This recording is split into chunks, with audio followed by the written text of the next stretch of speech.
welcome back to Project 15, Day 2. Today we'll be reading from Genesis 1. Pause now. Oh, stop.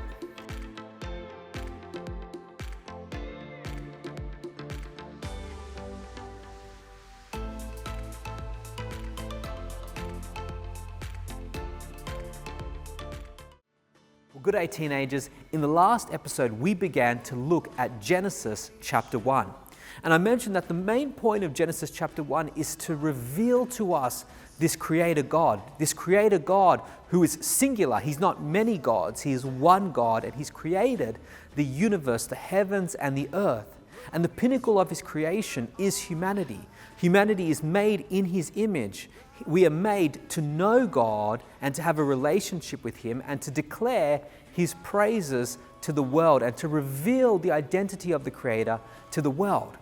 Now, as I mentioned in the last episode, Genesis 1 forms within a cultural context. The ancient Israelite civilization lived in the ancient Near Eastern world. So Genesis 1 is a product of that culture and that civilization, that ancient time period. But it's also very different. Unlike the pagan world around the ancient Israelites, which told myths around how the gods would fight and have this great titanic struggle before one god emerged and how humanity was just a byproduct of this great war and these competing factions. No, Genesis is very different. There is order, there is process, there is one God who's unrivaled and unexceeded. He is the Almighty Creator. There is no one alongside Him. And yet He creates the world out of an expression of His love. And by the end of the creation story, we're going to see that it says, then God looked over all that He had made and saw that it was very good. Meaning His creation, this universe, the stars in the sky, the sun, the moon, the oceans and the creatures and the birds of the sky and the livestock of the field and humanity, it was very good. Now, in a few episodes' time, we're going to look at how this very good creative order gets disrupted because of human sin. But before we get there, I want to zero in on a big question that people have when they read Genesis chapter 1. Because Genesis chapter 1 is cast through the lens of 6 days, people have asked the question, does this mean that the Bible is advocating that God created the world in 6 literal 24-hour periods? People have wondered, well, what about the scientific knowledge that we've accumulated that the universe could be billions of years old? Or how are we to understand Genesis 1 given our post-Enlightenment scientific understanding? Well, I want to answer this question by first recognizing that yes, the narrative of Genesis 1 existed in a time period that is very ancient. The ancient Israelite civilization is very different in how they think, and how you and I think is very different. So we shouldn't try supplanting Genesis 1 as a creation story into our modern physics or our modern astronomy. We have to understand it and appreciate it in its relevant time period.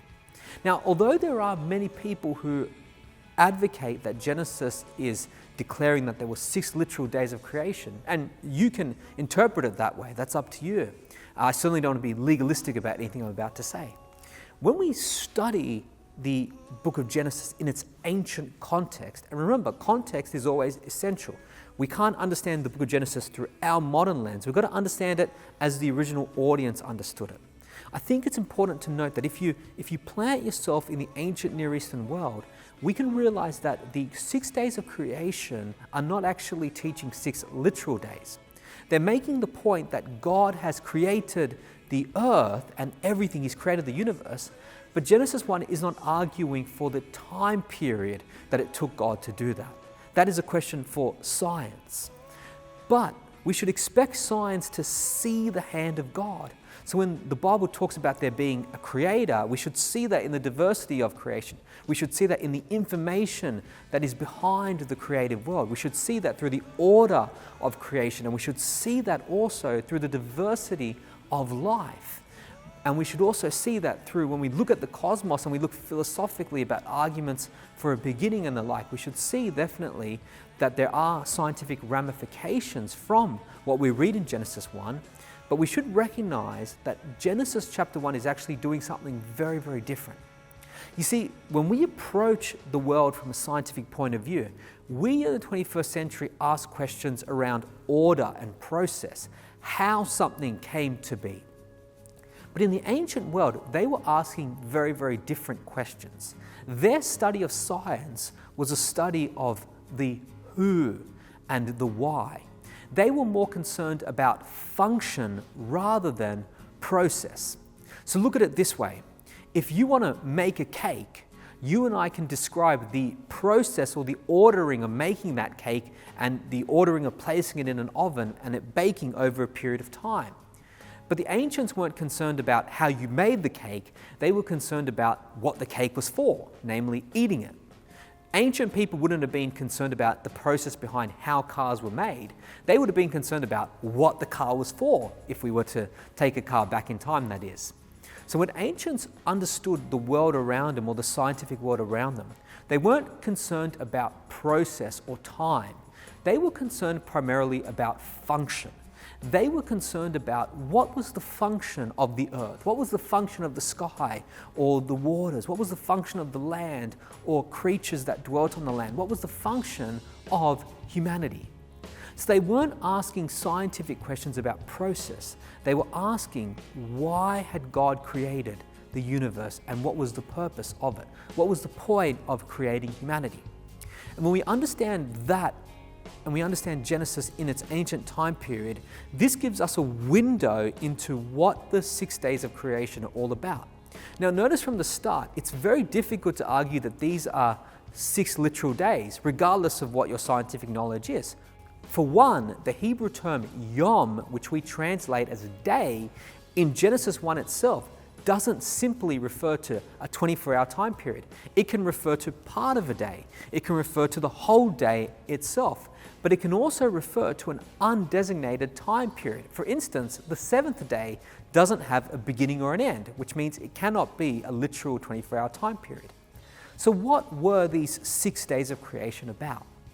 Well, when the ancient people understood the cosmos, they didn't just think of Earth as a planet. They thought about Earth as a space. They thought about Earth as a space where God dwelt with humanity. The word we use is the word temple. When we think about a temple, we think about a building. But the ancient people didn't think of a temple as a building first and foremost. They thought about a temple as a sacred space where God dwelt with humanity. So when you and I read Genesis 1 and we simply think it's about how God has created the heavens and the earth, we must realize that's not how the ancients would have read this passage. They would have seen this as a picture of how God has created a space in which humans can be in relationship and dwell with Him.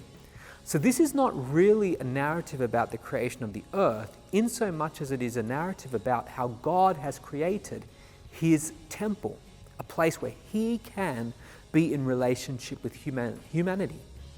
And what happens in Genesis 3 is sin enters this world and that sacred space is corrupted. So with this background in mind, we can then understand and take the next steps to understanding what these 6 literal days are actually about. So in the ancient world, whenever you built a temple, now I'm speaking about building a temple here, you would undertake what was called a 7-day dedication period, where for 7 days you would dedicate the temple, and then eventually on the 7th day, that's when you would start using the temple to worship your God. In the case of the ancient Israelites, the singular God you worship, Yahweh. In the case of the pagan nations, the many gods you worshipped. But after 7 days, you would then start to use the temple for its intended purposes. Similarly, when a priest was being ordained, the priest would go through a 7-day ritual, and after the 7 days, the priest would then be suitable to fulfill the function of a priest. Now, if you remember in the last episode, I mentioned that humanity is created in the image of God. And what does it mean to be created in the image of God? It means to be His priest. Not like a priest which we think about like a Catholic priest or Orthodox priest, but the term priest just means somebody who serves God, somebody who is in relationship with God. So what Genesis is actually saying is Genesis is taking the creation of the universe, the heavens and the earth, however long that took from a scientific point of view, and it's cramming it into this 7-day framework to say, this is how God created his temple. This is how God created his temple, and who did he place in his temple? He placed humanity. Now there is a space for God and human beings to be in relationship together. And this is what the gospel message is all about. Jesus said, destroy this body and I destroy this temple and I will rebuild it in 3 days. What was he saying? You can execute me at the cross, but I'm going to create a temple through my resurrection where God and humanity can be in relationship together. Now, I trust that this may be the first time you've heard this, and I can understand that it might be complicated, but I encourage you, watch the video a couple of times, think about what I've said, and reread the passage, and you'll see it makes complete sense. Genesis 1, yes, it is describing the creation of the universe, but it's more precisely describing God creating a temple, a space where he can be in relationship with humanity. And that process is completed at the end of this chapter, but it gets disrupted in Genesis 3, where humanity sins. And then the rest of the Bible is all about how God rebuilt the temple, how he's building a new creation where we can forevermore, for all eternity, be in relationship with him. Well, God bless you, brothers and sisters, and I want you to meditate on that point. We are created to be in relationship with God. God bless you. Let's go now into our time of prayer, and we'll see you next episode.